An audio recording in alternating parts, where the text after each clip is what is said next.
पाकिस्तान और दुनिया भर में लाखों देखने और सुनने वालों को अरशद शरीफ का सलाम। नाज़रीन, आज कौमी असम्बली ने बजट पास कर दिया है और जिस वक्त बजट पास हुआ तो जो रिपोर्ट हमारे सामने आई कि ना उसमें वज़ीर आज़म मौजूद थे, ना उस वक्त लीडर ऑफ द अपोजिशन राजा रियाज मौजूद थे और कुछ इतलात के मुताबिक तो वज़ीर ख़जाना मिफ्ता इस्माइल साहब भी उठ के चले गए थे। डॉक्टर मिफ्ता इस्माइल के ख्याल में अगले चंद माह तक महंगाई काबू में नहीं आ सकती। इस बजट में आपके साथ नाज़रीन, आवाम के साथ, हम सब के साथ इस हुकूमत ने किया क्या है वो थोड़ा तफसील के साथ जानेंगे। और इसी हुकूमत ने जो medium term budget strategy paper 2023-24-25 दिया है उसमें पाकिस्तान तहरीक इंसाफ की हुकूमत की जो अचीवमेंट थी इकॉनमी के साथ और चैलेंजेस का भी आइडेंटिफाई किया है कि कौन कौन से बड़े चैलेंजेस थे, उसके बावजूद इकॉनमी की ग्रोथ हो रही थी, वो क्या चीज़ें इन्होंने खुद आइडेंटिफाई की हैं। इससे पहले इकोनॉमिक सर्वे में चीज़ें आइडेंटिफाई कर चुके हैं। तो हर डॉक्यूमेंट, सरकारी दस्तावेज चीख के पुकार रहा है कि पाकिस्तान तहरीक इंसाफ की हुकूमत मईशत बहुत अच्छी तरह चला रही थी,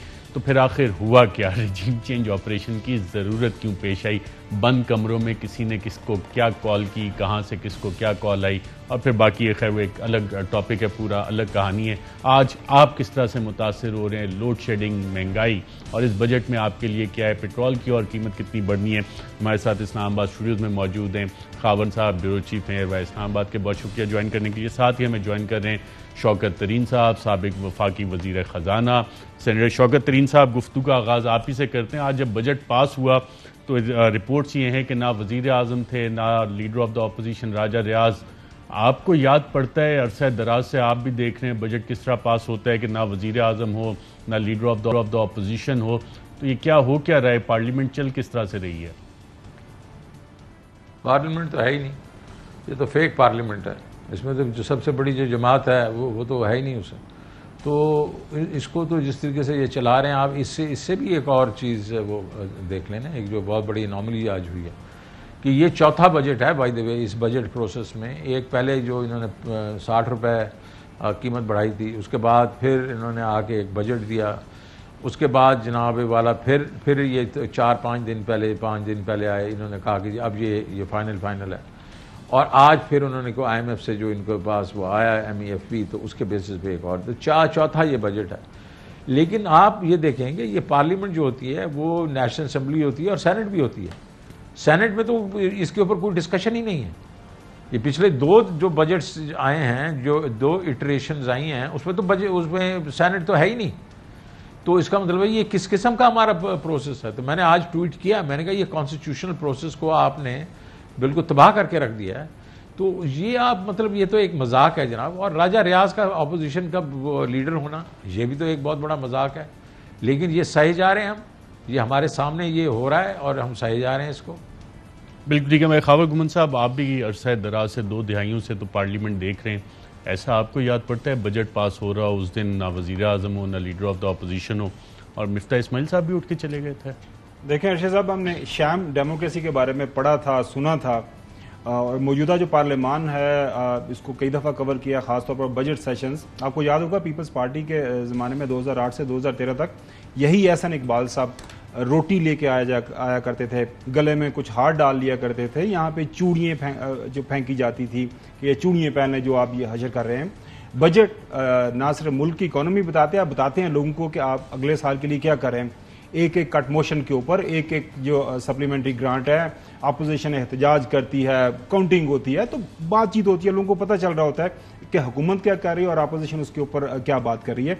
लेकिन आज जो कुछ हुआ है, मेरे ख्याल में इसने बिल्कुल वाजे कर दिया है कि मौजूदा पार्लियामान की जिस तरीके से बेतौकीरी हुई है, हुकूमत इस पार्लियामान को क्या समझती है। मेरे ख्याल में जो AIIMS and objectives operation रजीम change के थे वो बड़ी ही खुश उसलूबी के साथ उनके ऊपर अमल हो रहा है।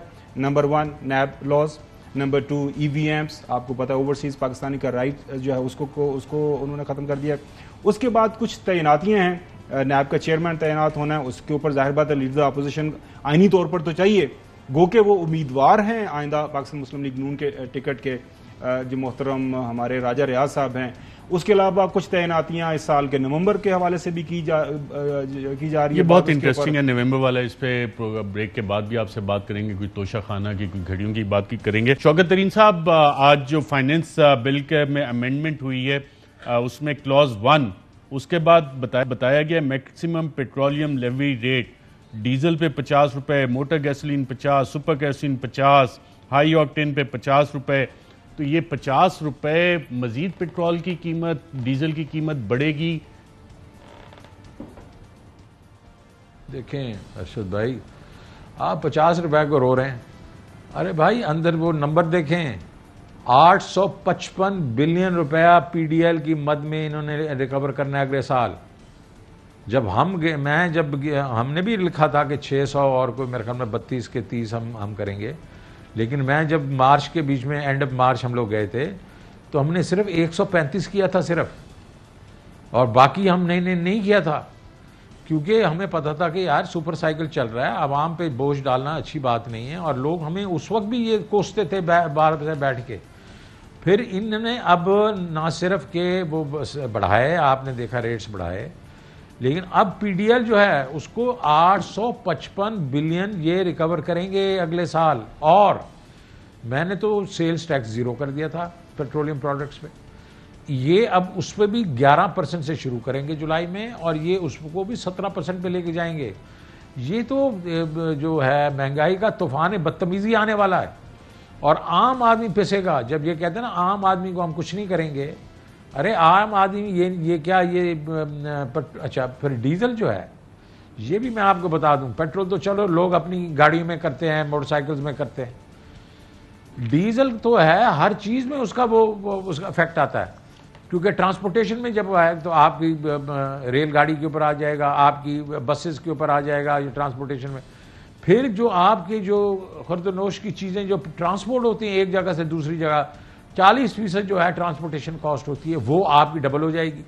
वो इसका मतलब महंगाई बढ़ेगी। उसके बाद ये जनरेटर्स को लोड शेडिंग इंतहाई मतलब हद तक लोड शेडिंग हो रही है। तो मुजाहरे भी शुरू हो गए हैं, खासतौर पे कराची में हमें इतलात आ रही है, पूरे मुल्क में कहीं 12 घंटे लोड शेडिंग, कहीं 18 घंटे लोड शेडिंग। जी, तो ये तो है। अब और आगे सुने कि फिर ये है कि चलें जी गैस भी जो बढ़ा देंगे 45%, और उसके बाद इलेक्ट्रिसिटी को भी ये 47। लेकिन वो वहां बात रुकती नहीं है।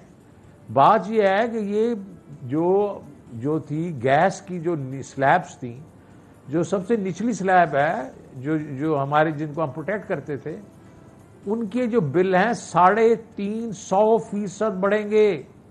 100 रुपए का उसका बिल है तो अब 450 हो जाएगा। और उसके बाद बिजली के भी यही है, सबसे निचला जो स्लैब है उसका जो है, वैसे तो ये कहते हैं 47% बढ़ेगा, लेकिन उसकी जो है बिजली जो है वो 75% बढ़ जाएगी।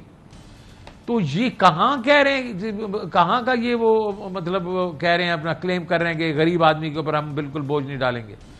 तो ये मैं आपको बता रहा हूं। इसके बाद बाकी चीजें भी मैं आपको 1-2-4 बता देता हूं जो इनकी जबरदस्त इन्होंने काम किए हैं। और वो जबरदस्त काम ये किए हैं कि सैलरीड क्लास पे 80 अरब रुपए का टैक्स टिका दिया। बिल्कुल, ये डॉक्यूमेंट मेरे सामने भी पड़ा है। इसमें मुख्तलिफ जो इन्होंने स्लैब्स बनाए हैं उसमें plus 35% of the amount, 32%, 25%, 20% additional amount in addition to the tax, ये सैलरीड इंडिविजुअल्स पे भी लगा दिया। लेकिन इससे कह रहे हैं गरीब आदमी को कोई फर्क नहीं पड़ेगा। वाकई ऐसा है? हम तो गरीब आदमी छोड़े यार, सफेद पोश आदमी जो है, जिसकी जिन्हें फर्ज करो जी 50,000 को तो चलें जी प्रोटेक्ट कर लेते हैं, और उससे ऊपर तो फिर टैक्स लगाना शुरू कर दिया इन्होंने। सफेद पोश आदमी जो है वो कहाँ जाएगा यार। और मैं आपको सिर्फ ये बताऊं कि ये 80 अरब रुपया भी तो ये लोग दे रहे हैं ना यार, ये लोग ही देंगे ना। अच्छा, अब उसके बाद आपने इन्होंने कहा जी वो अमीरों पे हमने टैक्स लगा दिया 10%। अरे अमीरों पे नहीं लगाया, कंपनियों पे लगाया है। प्रोडक्शन जो कर रही हैं, जो आमदनी इस इकॉनमी में देती हैं, जब उसके ऊपर आप टैक्स लगाएंगे तो आपकी जो ग्रोथ है वो गिरेगी, लोगों के प्रॉफिट कम होंगे, वो गिरेगी तो अनएम्प्लॉयमेंट होगी। अनएम्प्लॉयमेंट होगी तो उसका किसको नुकसान होगा? तो ये देखें।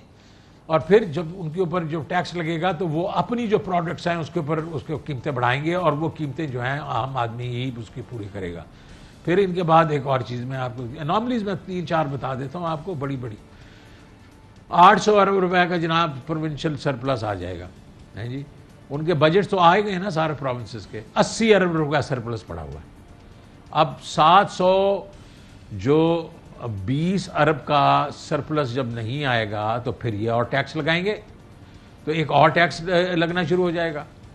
फिर इन्होंने इन्फ्लेशन जो है वो 11.5% की है। अरे 28% तो इस वक्त SPI है। आप देखेंगे ये पहली तारीख को आपकी जो इन्फ्लेशन 13.8 थी वो बढ़ गई होगी, बढ़ेगी। हमारे ख्याल में एवरेज इन्फ्लेशन 18, 19, 20% होगी। उससे होगा कि इसका फिस्कल डेफिसिट फिर आउट हो जाएगा, फिर इनको फिर एक बजट, मिनी बजट लाना पड़ेगा। IMF तो नहीं छोड़ेगा इनको। सो पॉइंट सिर्फ ये है कि अच्छा, फिर एक जो बहुत बड़ी चीज हुई IMF ने की है, और वो ये इन्होंने कहा है कि एक टास्क फोर्स बनाए जो रिव्यू करे implementation of anti graft policies. Interesting, ये वाली चीज जो मतलब है ये इन्हें करनी पड़ेगी। जो नैब के इन्होंने कवानीन बदले हैं, एहतसाब के हवाले से जो कवानीन अपने फायदे के लिए लोग कह रहे हैं कि बदलें, वो IMF की भी नजर में आ गया और मनी लॉन्ड्रिंग के हवाले से फैक्टिव की भी नजर में आएगा जब वो ग्राउंड पे वेरिफिकेशन के लिए आएंगे। सर उन्होंने प्रायर एक्शन है, ये प्रायर एक्शन है। इसका मतलब क्या है प्रायर एक्शन? जल्दी मिलने वाले नहीं है, प्रायर एक्शन है ये। और वो ये कह रहे हैं कि जनाब हम सारा कुछ आप जो करके देंगे बजट में होना चाहिए, उसके बाद हमें बताएंगे आप, और नहीं है तो उसके बाद फिर करें, और फिर हम एंड ऑफ जुलाई या अर्ली अगस्त में अपने बोर्ड के पास लेके जाएंगे। तो ये तो उन्होंने बड़ा खुला कह दिया कि एंटी ग्राफ्ट जो इम्प्लीमेंटेशन एंटी ग्राफ्ट पॉलिसी है उसके ऊपर एक टास्क फोर्स बनाए। उसके बाद अगर देखें तो मैंने जिस तरह आपको कहा कि ये इन्फ्लेशन के ऊपर भी ये आएगा, खज़न आएगी, तो क्यों ये सारी चीजें क्यों हो रही थी? बिल्कुल ठीक है। मैं एक और सवाल, एक काम किया है, रशिया से ऑयल इंपोर्ट के लिए इन्होंने बाकायदा मीटिंग्स वगैरह शुरू कर दी हैं। ये काम तो आप लोग भी कर रहे थे, और अगर आप लोगों की हुकूमत ना जाती तो आज पाकिस्तानी कौम को 30% सस्ता तेल मिल रहा होता है, जो काम इन्होंने आज शुरू किया। देखें अर्शद भाई, हम तो इससे भी आगे जाते हैं। हमने 4 महीने इसलिए किए थे। अब ये देखें ना, एक बैठ के ये आम आदमी को बेवकूफ़ बनाने की कोशिश करते हैं कि ये इन्होंने तो बिल्कुल बैंकक्रप्ट कर दिया पाकिस्तान को। 100 अरब रुपया हर महीने जो हमें सब्सिडी में देना पड़ता है, 1200 अरब रुपया साल का, तो वो तो बैंकक्रप्ट हो जाते। 400 अरब जो है वो लोगों की इसकी हुकूमत का पूरा खर्चा है साल का, और ये 1200 ये सब्सिडी। अरे भाई, हमने 4 महीने के लिए दिया था, और 4 महीने का पूरा बंदोबस्त भी किया था कि कैसे हम उसको पूरा करेंगे। हम होते अरशद भाई, तो जिस तरह आपने कहा, हमने कहा 4 महीने हमारे पास हैं। रूस से हमारी उससे पहले बात हो चुकी थी, क्योंकि ये हमने जब अनाउंस किया था उससे पहले हमारी विजिट हो गई थी रूस की, तो हमने उधर से लेने थे। ये जो डिस्काउंट लेना था 30% का, 50 से 55 रुपये फी लीटर हमें वहाँ से सस्ता मिलता। फिर हमने टारगेटेड सब्सिडी देनी थी मोटरसाइकिलिस्ट को, छोटी गाड़ियों वालों को, उसके ऊपर हमने बिल्कुल सब्सिडी इनको देनी थी। तीसरा मैंने क्या करना था कि मैं ये तो 7,470 बिलियन जो इकट्ठा कर रहे हैं, 80 अरब रुपया लोगों पे ये उसमें सैलरीड क्लास पे टैक्स लगा के, और बाकी जो है उसके अपना 10% जो है प्रोडक्टिव कैपेसिटी पे लगा के, ये 7,470 इकट्ठा कर रहे हैं। हमने 8,000 अरब रुपया इकट्ठा करना था, 550 अरब रुपया एडिशनल करना था। वो एडिशनल पैसे जो थे, जिस तरह इमरान खान ने पिछली दफा किया कि लोगों को सब्सिडी दी, उसमें से भी हम सब्सिडी देते, तो ये तो हालात ही ना होते जो अभी इन्होंने कर दिए। तो ये हमारा स्ट्रैटेजी होती। बिल्कुल ठीक है। आपकी जो स्ट्रैटेजी थी, मैं उस हवाले से भी आता हूँ। Medium term budget strategy paper 2022-23 से 2024-25, इसमें हुकूमत वक्त डॉक्टर मिफ्ता इस्माइल साहब PDM की हुकूमत बता रही है कि 3-4 बड़े मेजर एक्सटर्नल शॉक्स है, जिसमें once in a lifetime Covid का इशू था, एक सुपर साइकिल थी जनवरी 2021 से, तीसरा अफगानिस्तान की रीजनल सिचुएशन, और चौथा रशिया यूक्रेन कॉन्फ्लिक्ट। लेकिन उसके बावजूद पैराग्राफ 3 में ये लिख रहे हैं कि इकॉनमी 5.97% 2022 में बढ़ी, और it rebounded from the pandemic 0.9% contraction in financial year 2020, और उसके बाद वी शेप्ड इकोनॉमिक रिकवरी हुई which is higher than 5.74% recorded in last year. Agriculture की वो फिगर्स दे रहे हैं इस हवाले से कि कॉटन 8.3 मिलियन बेल्स हुई, शुगर केन 88.7 मिलियन टन, जो चावल है 9.3 मिलियन टन, मेज 10.6 मिलियन। साथ साथ इंडस्ट्रियल सेक्टर का बता रहे हैं कि 10.4% ड्यूरिंग जुलाई टू मार्च 2022, और साथ साथ एक्सपोर्ट्स की बड़ी इंटरेस्टिंग फिगर इन्होंने दी है कि within the external sector exports during July to May financial year 2022 grow by 27.8% और ये 28.8 बिलियन हुई, 28.8 बिलियन डॉलर। और साथ साथ जो रेमिटेंसेस थी वो 26.1 बिलियन डॉलर और उससे पिछले साल 24.3। ये शौकत तरीन साहब, इतनी एक्सपोर्ट्स पाकिस्तान में किस साल में हुई हैं, इतनी रेमिटेंसेस किस हुकूमत में आई हैं? वो अक्सर आजकल तो जगह जगह हम सुन रहे हैं, तेरी याद आई तेरे जाने के बाद। लोग कह रहे हैं शौकत तरीन ये कैसे कर रहा था, सारा आवाम पे बोझ नहीं आ रहा था, मईशत चल रही थी। कोई फार्मूला बताई दें इनको, आपसे पूछे भी गए, तो अब ये कैसे हल होगा? इनसे इनके बस की बात है, इसहाक डार आके हल कर सकते हैं? देखिए जी, कोई भी हल नहीं, इनमें से तो कोई हल नहीं कर सकता, इसलिए कि इस वक्त ये बैठे हैं पॉलिटिकल इंस्टेबिलिटी पे। पॉलिटिकल इंस्टेबिलिटी जब होती है तो इन्वेस्टमेंट नहीं होती, और लोग जब इकॉनमीज ग्रो करती हैं, इन लोग इन्वेस्ट करते हैं तो ग्रोथ होती है।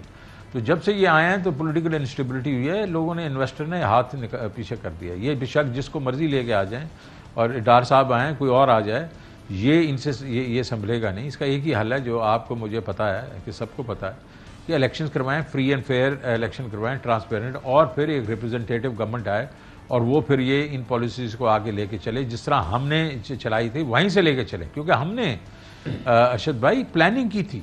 मैंने जुलाई अगस्त के बीच में 14 एरियाज़ की एक डिटेल्ड प्लानिंग की थी जो 60s में होती थी, उसी तर्ज की थी। और ये नहीं है कि अटकल पंचू में ये हो गया था काम, एक प्लान था, हर चीज़ का प्लान था और उस पर हम फॉलो कर रहे थे। और आप जिस तरह बात कर रहे हैं कि जी हाईएस्ट एग्रीकल्चर ग्रोथ, उसमें भी 4.4% इसलिए हुआ कि वीट जो है वो हमारी थोड़ी कम हुई, 1 मिलियन टन जो है नीचे गई। अदरवाइज तो हम ये भी मतलब 5-6% होनी थी। लेकिन having said that, 6% growth, 5.7% growth 17 साल में, ये पहली दफ़ा 2 कंसेक्यूटिव सालों में ये ग्रोथ, तो ये तो कह ही नहीं सकते क्योंकि इन्होंने खुद लिख दिया है। हम जो हैं इसलिए कर रहे थे कि हमने एक बेसिकली लोगों को अश्योरेंस दी हुई थी हर एक चीज़ को, क्योंकि हमें पता था क्या चीज़ इंपॉर्टेंट है, क्या चीज़ इंपॉर्टेंट नहीं है। पहली इंपॉर्टेंट चीज़ ये थी कि यार एक्सपोर्ट को बढ़ाना है, क्योंकि इंपोर्ट और एक्सपोर्ट का जो आपका बीच में फ़र्क बहुत ज़्यादा है, और ये आपको इंस्टेबिलिटी, ये आपकी इंक्लूसिव ग्रोथ नहीं होती, इंक्लूसिव और सस्टेनेबल ग्रोथ नहीं होती। इसलिए भी हमने दबा के जो है एक्सपोर्टर को हमने बेनिफिट्स दिए थे, वो बढ़ रही थी। और देखें, अब ये बात करते हैं, इनके 5 साल में आपको पता है ना, एक्सपोर्ट जो है वो तकरीबन $10 बिलियन कम हो गई थी। $10 बिलियन कम हुई एक्सपोर्ट 5 सालों में, और इंपोर्ट 23% बिलियन ज़्यादा हुई, $33 बिलियन का टीका लगा। हमारे वक्त में देखें कि एक्सपोर्ट जो है 27-28% बढ़ गई। इस दफ़ा हमारी इंपोर्ट ज़रूर बढ़ी सुपर साइकिल की वजह से, लेकिन जैसे सुपर साइकिल नीचे आता हमारे ये करंट अकाउंट बैलेंस होता। बिल्कुल ठीक है। मुझे शौकत तरीन साहब, लोग ये भी जानना चाह रहे हैं, अब 1 जुलाई से जो लोगों के साथ होने जा रहा है वो क्या सिनेरियो बनेगा? टेक्सटाइल सेक्टर के साथ क्या होगा, कंस्ट्रक्शन सेक्टर के साथ क्या होगा, एक्सपोर्ट्स पे हमारी क्या असर पड़ेगा, और आम आदमी की ज़िंदगी पे क्या असर पड़ेगा 1 जुलाई से? पहले तो आम आदमी को बता देता हूँ कि इस वक्त ये इन्होंने उठा के 11% सेल्स टैक्स लगा देना है पेट्रोलियम प्रोडक्ट्स पे, और उसके बाद 10 रुपये लेवी भी लगा देंगे, और उसको इन्होंने हर साल हर महीने बढ़ाना है, क्योंकि इन्होंने अगर 855 अरब रुपया करना है तो ये बड़ी जल्दी ही इनको 10 रुपये को बढ़ाना पड़ेगा। बिकॉज अदरवाइज तो मैथमेटिकली ही पॉसिबल नहीं है कि सिर्फ ये 10-10 रुपये जो बढ़ाते जाएँ तो, और 50 रुपये पे जाके रुक गया, वो होगा ही नहीं, ये इनको बड़ी जल्दी बढ़ाना पड़ेगा। तो एक तो उनकी ये ज़िंदगी जीर्ण हो जाएगी इससे। फिर इनकी, मैंने आपको बताया कि ये इलेक्ट्रिसिटी की प्राइसेस बढ़ेंगी, और वो मैंने आपको बताया निचले स्लैब्स में जो है टेक्सटाइल सेक्टर, उसके भी कोई मसाइल आ रहे हैं, ऑटो इंडस्ट्री के भी मसाइल आ रहे हैं, कंस्ट्रक्शन के आ रहे हैं। मैं आ रहा हूँ जी, मैं उस साइड पे आ रहा हूँ। मैं तो पहले कॉमन मैन की बात कर रहा हूँ। ये आ गया आपके पास, अब आ गया आपकी इंडस्ट्री। पहले तो आपने उनके उठा के आपने कहा कि टैक्सेस इनके बढ़ा दो, फिर आपने उनके बाद जो है उनकी गैस प्राइसेस जो हैं वो बढ़ा दी, फिर उसके बाद इलेक्ट्रिसिटी की प्राइसेस बढ़ा दी। अब हमने इनको प्रोटेक्ट किया था इन चीज़ों पे, इसलिए प्रोटेक्ट किया था कि ये अपनी जो है बाहर से एक्सपोर्ट जब लाते हैं और डॉलर जब अंदर आता है तो वो एक जो मईशत है उसकी स्ट्रेंथ होती है। अब उससे अगर ये टेक्सटाइल की, मुझे अभी लोग बता रहे हैं कि कई चीज़ें लोगों ने कैपेसिटी जो है रोक दी है, अभी मतलब इंडस्ट्री जो कह रही है कि हमने कई ऐसी चीज़ें हैं जो कि लेट्स से ये मोबाइल जो बन रहे थे वो बंद होना शुरू हो गए हैं। आपकी CKD तो मैं समझता हूँ कि जी वो कंप्लीटली बिल्ड यूनिट्स बाहर से आ रहे हैं, उनको इन्होंने रोक दिया। CKD जो है वो आना बंद हो गई है। इसका मतलब आपकी जो मोटर कार इंडस्ट्री जो 57% ग्रो कर रही थी वो एकदम नीचे आएगी। तो इसी तरीके बाकी इंडस्ट्री भी आएगी, क्योंकि उनकी अगर बिजली बढ़ गई, उनके पास अगर आपकी गैस बढ़ गई, उनको पास उसको कोयला जो है वो महंगा हो जाएगा। तो ये सारी चीज़ें जो हैं ये इंडस्ट्री के ऊपर ब्रेकें लगाएंगे। जब ब्रेकें लगेंगी तो जो आपकी ग्रोथ है वो 6% से गिर के 2 से 3% पे आ जाएगी, और उससे अनएम्प्लॉयमेंट भी बढ़ेगी और गुर्बत भी बढ़ेगी। बहुत से लोग ये सवाल करते हैं कि जो कुछ आज उनके साथ हो रहा है, लोड शेडिंग हो रही है, महंगाई हो रही है, डॉलर की डिवैल्यूएशन रुपए की हो रही है, इस सब का जिम्मेदार कौन है शौकत तरीन साहब? इनकी अपनी नालायकी। और पहली बात तो मैं सबसे पहले जो कहता हूं कि पॉलिटिकल इंस्टेबिलिटी, जो मैं बार बार कह चुका हूं, इमरान खान साहब बार बार कह चुके हैं कि हमें पता था कि अगर पॉलिटिकल इंस्टेबिलिटी हुई तो ये जो है इनसे नहीं संभाला जाएगा, कि पॉलिटिकल इंस्टेबिलिटी में जो है इन्वेस्टमेंट शाये हुए कर जाती है। पहली बात तो ये। फिर दूसरा ये है कि इन्होंने जो 6 हफ्ते लगाए इस सोच में कि यार हम करें या ना करें, करें या ना करें, हम रहेंगे या नहीं रहेंगे, उस 6 हफ्तों के बीच में जो बाकी बेड़ा गर्क होना था वो भी हो गया। तो रुपया जो है 182 से 212 पे आ गया। आपकी स्टॉक मार्केट जो है वो 5,500 पॉइंट से गिर गई, क्योंकि नर्वसनेस थी ना, कोई डिसीजन ही नहीं ले रहा था, कोई भी नहीं डिसीजन ले रहा था। आपके इंटरेस्ट रेट 11.5% से 15.5 हुए हैं, और अब आप देखेंगे 18-20% पे चले जाएंगे। ये सारा कुछ जो है ये इंस्टेबिलिटी पॉलिटिकल और इनकी नाअहली कि इन्होंने पहले डिसीजंस नहीं लिए। अब इनको जो है जब डॉलर नहीं मिल रहे थे, क्यों नहीं मिल रहे थे? इनका ख्याल था हम जाएंगे सऊदी अरेबिया से पैसे ले लेंगे, चाइना से ले लेंगे, बाकियों से ले लेंगे, तुर्की से ले लेंगे। सब ने इनको कहा पहले IMF करो। IMF ने कहा भाईजान आप जहां रुक गए थे वो पूरा का पूरा सफर आपको तय करना पड़ेगा। फिर इन्होंने ये किया, जब इनको मतलब अंडर कंपल्शन करना पड़ा। तो ये अब जो है अब इनसे नहीं संभल सकती। लोड शेडिंग किस वजह से हो रही है? LNG इंपोर्ट्स इन्होंने टाइम पे नहीं की, क्या मसला है? और लोड शेडिंग के अभी क्या हालात मजीद खराब होने? देखिए जी, लोड शेडिंग तो पहली बात तो ये है कि एक तो ये है कि LNG और कोयला महंगा हुआ है, लेकिन हमारे वक्त में भी महंगा था। कोयला तो मेरे वक्त में कुछ $100 से जाके कोई तकरीबन $300 पे चला गया था, और अब 400 पे है। लेकिन हम इंपोर्ट करते थे क्योंकि हमें पता था कि हमने ये कर, और उसको जो हम जो सब्सिडी वगैरह देते थे वो देते थे, ताकि यह है कि जो बिजली की कीमत ना बढ़े। LNG भी हमने भी बड़े जो महंगे कंटेनर्स लिए थे, जो कॉन्ट्रैक्ट्स किए थे ये जुलाई के बाद से, तो उस जुलाई के बाद तो चढ़ना शुरू हो गई थी। लेकिन हमने तो कभी लोड शेडिंग नहीं होने दी।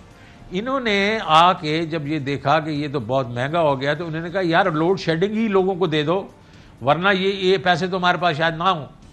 तो इन्होंने पैसे बचाने की कोशिश की है और लोगों को लोड शेडिंग दे दी है। ये अगर आते, अच्छा फिर लोग कह रहे थे कि जी आप कॉन्ट्रैक्ट नहीं करके, अरे भाई 60% तो कतरियों के साथ कॉन्ट्रैक्ट है ना, बाकी तो स्पॉट है। स्पॉट तो हर महीने होते हैं यार, हर महीने 2 महीने में। आप तो आ चुके हैं मतलब अप्रैल के शुरू से, आप अभी क्यों नहीं हो रही है आपकी मतलब लोड शेडिंग कम? अभी तो आपके जो शिपमेंट्स आ जाने चाहिए थे अभी तक। तो ये लोड शेडिंग जो हो रही है और लोग इस गर्मी के मौसम में बिजली के बगैर हैं, ये हुकूमत की नालायकी और नाअहली है। बिल्कुल साफ साफ। और अभी ये है ये हमारे पे ब्लेम कर रहे हैं और कह रहे हैं जी नहीं जनाब, ये मजीद खराब होगी सिचुएशन जुलाई के महीने में का। वो बिल्कुल नहीं होगी।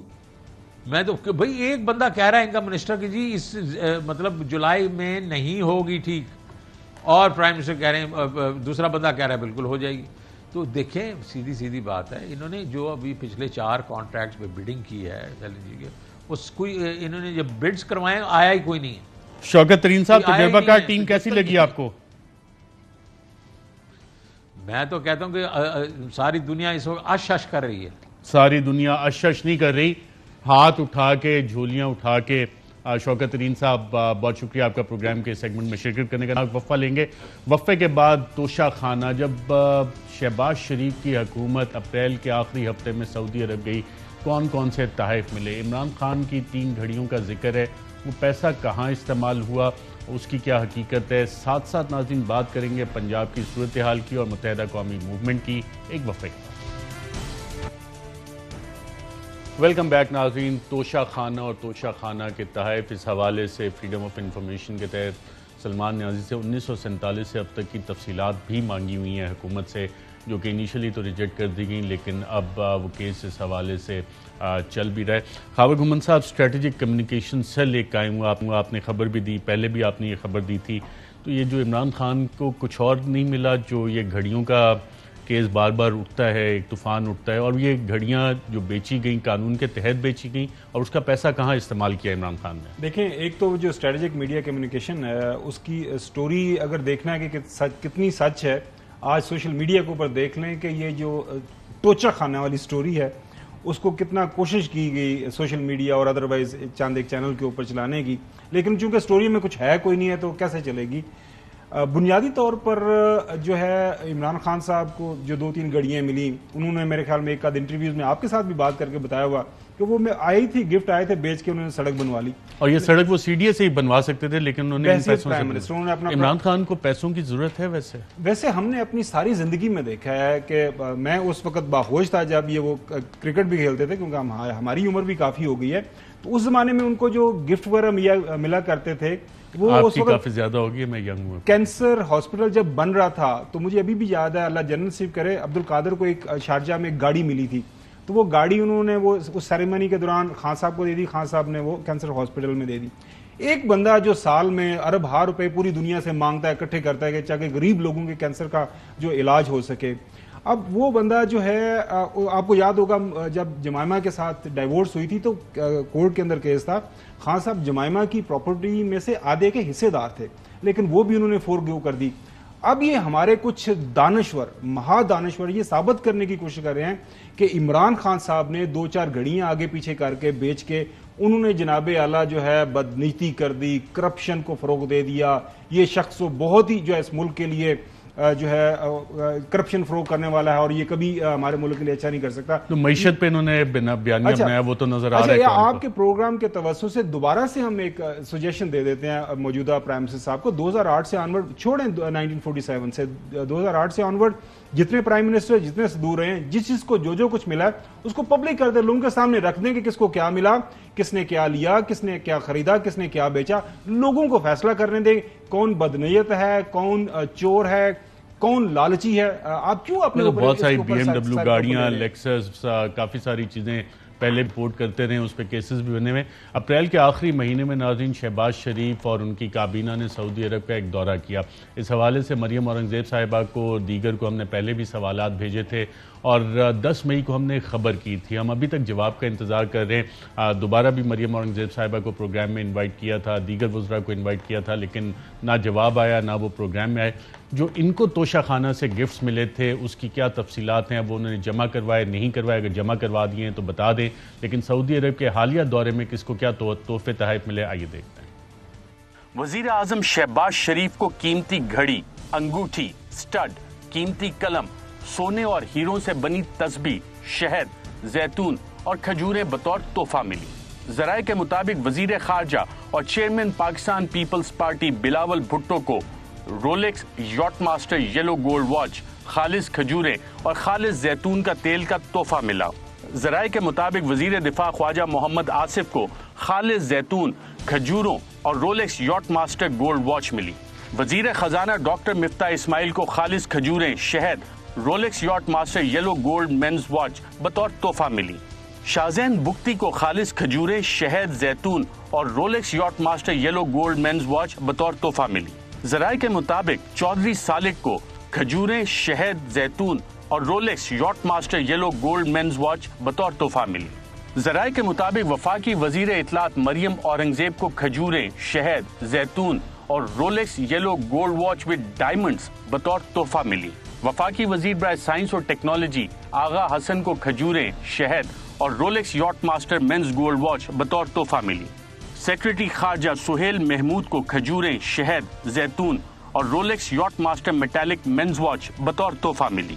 सऊदीया में पाकिस्तान के सफीर खुर्रम राठौर को शहद, खजूरें और Rolex yacht master metallic men's watch बतौर तोहफा मिली। वफ्द में मौजूद मौलाना ताहिर अशरफी को शहद, खजूरें, जैतून और Rolex yacht master metallic men's watch बतौर तोहफा मिली।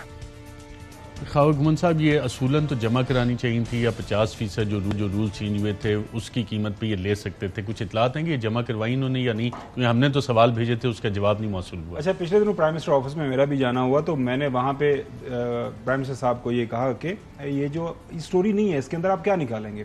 या तो हो यहाँ पे कोई आईनी और कानूनी वायलेशन हुई है, अगर हुई है तो मेरे ख्याल में अब 2 महीने से ज्यादा हो गया मौजूदा हुकूमत को, इनके पास तमाम तरह इख्तियारात हैं। FIA है, अब तो नैब भी बेचारी जिस तरह की भी है इनके पास है, तो केस करें, अदालत के अंदर प्रोसिक्यूट करें इमरान खान साहब को।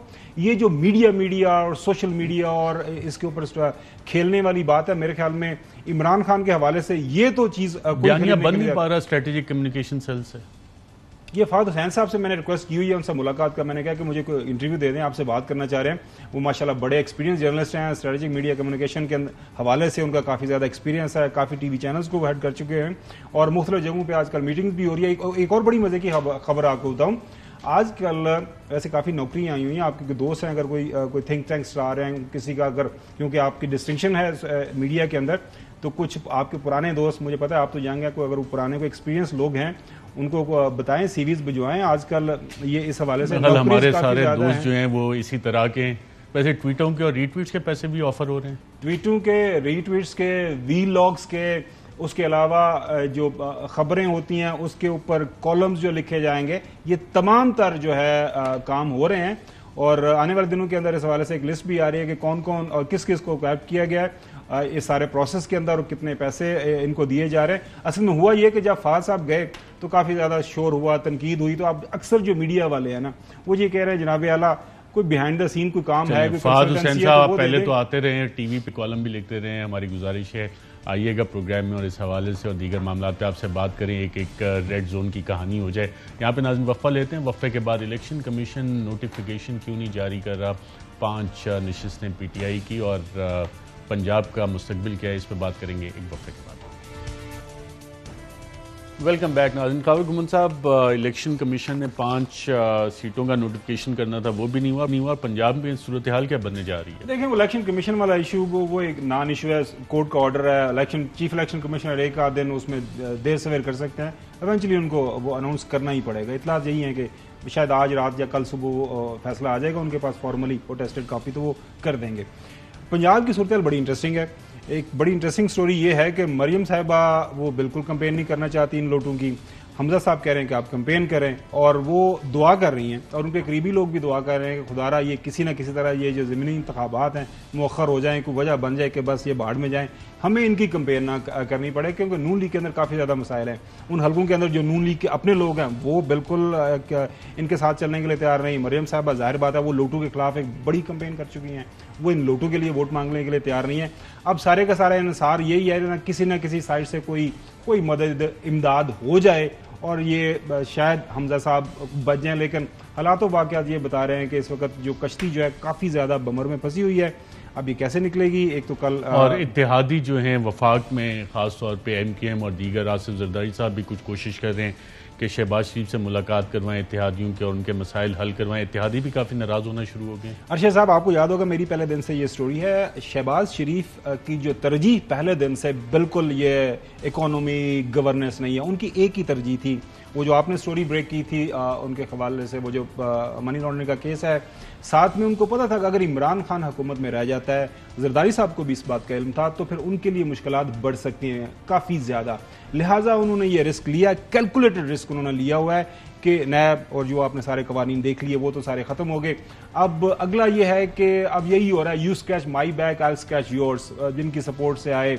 बाकी जहां तक छोटी जमातें हैं उन बेचारियों को ये बताया गया था तमाम अतराफ से, बड़े अच्छे एडमिनिस्ट्रेटर हैं, देखिएगा इमरान खान नकम्मा नाहल, और कुछ हमारे मीडिया के दोस्तों ने एक माहौल बनाया हुआ था कि इमरान खान से नाहल नकम्मा को बंदा हो ही नहीं सकता, जबकि सारे नंबर्स अब उसकी नफी कर रहे हैं। वो बाहर गया तो वो सारी की सारी वो जो है पिक्चर ही बिल्कुल उल्ट हो गई है। तो वो बेचारे पूछ रहे हैं जनाब आला बताएं हमने करना क्या है, आखिरी साल इलेक्शन में जाना है, लोग हमें जूते मारे हैं, जिस जगह पे जाते हैं लोग हमारे सामने लोटे लटका देते हैं, तो करना क्या है। हुकूमत, आपको पता है मुआशी जो हालत इस वक्त चैलेंजेस चल रहे हैं, तो अब अल्लाह ही खैर करे, हालात इनके आगे चलने वाले नहीं हैं। और बजट आज पास हो गया है, मेरी इत्तला के मुताबिक जुलाई के अंदर वो जो सुपर ग्लू इस्तेमाल हो रहा है, एल्फी हो रहा है कि इस गैर फितरी इत्तेहाद को इकट्ठा रखे। अरशद साहब, मेरा पंजाब के साथ ताल्लुक है, जीटी रोड से मेरा ताल्लुक है, वहाँ पे बिजली 1 घंटा तवातर के साथ नहीं आ रही और लोग ऐसी ऐसी बददुआएं दे रहे हैं कि अब क्या बताएं आप। खावर गुमान साहब, बहुत शुक्रिया में शिरकत करने का। नाज़रीन, आज के प्रोग्राम में इतना ही, इजाजत दीजिएगा। अहम तरीन खबरें अब एक क्लिक की दूरी पर, आपके पसंदीदा टॉक शोज हों या अहम मुल्की या गैर मुल्की शख्सियात की न्यूज कॉन्फ्रेंसेस, हर लम्हा बाखबर रहने के लिए सब्सक्राइब करें हमारा YouTube चैनल। मौसम की सूरत हाल हो या खेल के मैदान से खबरें, अपने मोबाइल फोन से मुल्की और बैनुल-अक़वामी अहम खबरों तक रसाई के लिए डाउनलोड कीजिए मोबाइल ऐप। बावसूख ज़राए से मुसद्दिका खबरों, तज्ज़ियों और तबसरों से मुस्तफीद होने के लिए विजिट कीजिए पाकिस्तान की सबसे बड़ी न्यूज वेबसाइट www.arYnews.tv। इन सब के अलावा पाकिस्तान का सबसे बड़ा फेसबुक पेज हो, सबसे बड़ा न्यूज इंस्टाग्राम अकाउंट या फिर ट्विटर, ARY न्यूज पहुंचा रहा है खबरें सबसे पहले आप तक, ताकि आप रहें हर लम्हा बाखबर।